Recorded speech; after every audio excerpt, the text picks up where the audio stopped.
রোজা মানে ইফতার খাবো। আর ছোটবেলায় যখন সন্ধ্যা হতো হুইসেল পড়তো দৌড়ে ছুটে যেতাম বাসায় কখন ইফতার খাবো।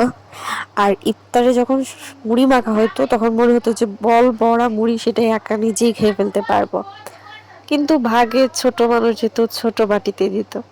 আর আমার একটা অভ্যাস ছিল যে মুড়িগুলো শুধু শুধু খেতাম আর বেগুনি পেঁয়াজি আলুর চপ এগুলো সাইড করে রেখে দিতাম পরে খাওয়ার জন্য, যখন সবাই ইফতার খাওয়া শেষ হয়ে যাবে তখন তাদেরকে দেখে দেখে একটু একটু করে খাবো। মানে ওই খাওয়াটা ওইভাবে মুড়ি খাওয়াটার একটা মজাই ছিল আলাদা, যেটা আস্তে আস্তে কোথায় যেন হারিয়ে যাচ্ছে। এখনো অনেক জায়গায় হিন্দুরা ইফতার করে। আমরা যে সময়টা কাটায় আসছি, আমরা যেভাবে উপভোগ করেছি রোজাটা, সেভাবে হয়তো আমাদের সন্তানেরা করবে না, বা তারা ওই মুহূর্তটা আর পাবে না। আমরা যে মুহূর্তগুলো পাইছি, আমরা যেভাবে খেলাধুলা করছি, যে খেলাগুলো করছি, এখন তো মোবাইল ছাড়া কিচ্ছু নেই। যাই হোক, এবার রোজাতে ইফতার সেভাবে খাওয়া হয়নি।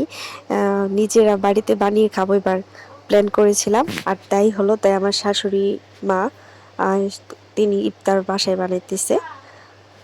তো ফার্স্টে বেগুনি গুলা করা হলো আর এখন পেঁয়াজ গুলা করা হইতেছে। কথায় আছে না যে ধর্ম যার যার উৎসব সবার, মানে আমাদের প্রাণের মাঝে প্রত্যেকটা উৎসব যেমন মিশে আছে। আমরা প্রত্যেকটা উৎসব আনন্দ করি, আমরা প্রত্যেকটা ধর্মের উৎসবগুলোকে সম্মান করি।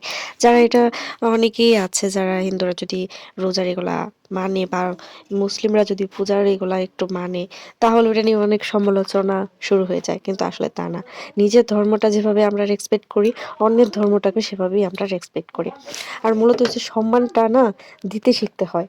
এটা হচ্ছে সর্বপ্রথম কথা, সম্মানটা দিতে হয়।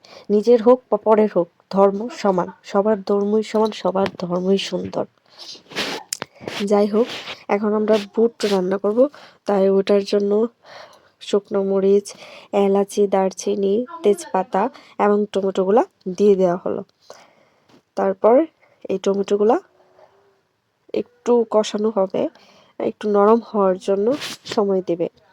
তো আমরা কিভাবে বুটটা রান্না করতেছিলাম সেই রেসিপিটাই আপনাদেরকে আজকে শেয়ার করতেছি। আর বেগুনি তো পেঁয়াজু তো এটা আরেকদিন রেসিপিটা শেয়ার করবো, যদি আপনারা কমেন্ট করেন রেসিপিটা জানতে চান তাহলে। তো যাই হোক, একটু টমেটোটা একটু সিদ্ধ হলে, মানে একটু ভাজা ভাজা হলে, একটু নরম হলে তারপর আমরা বাকি জিনিসগুলো দেবো। এই যে এখানে দিয়ে দিচ্ছি হলুদের গুঁড়ো,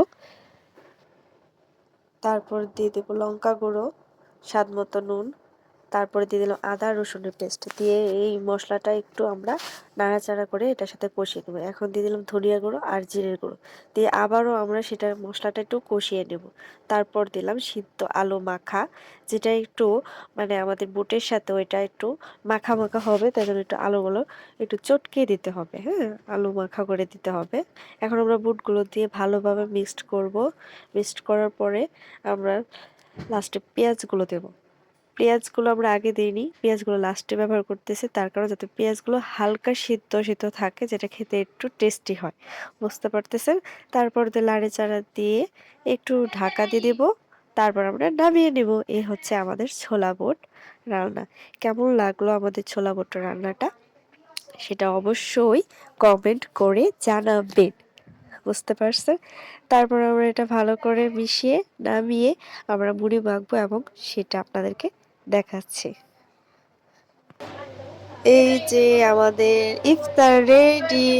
চলেন বাবাকে দিয়ে টেস্ট করাই। কেমন হয়েছে?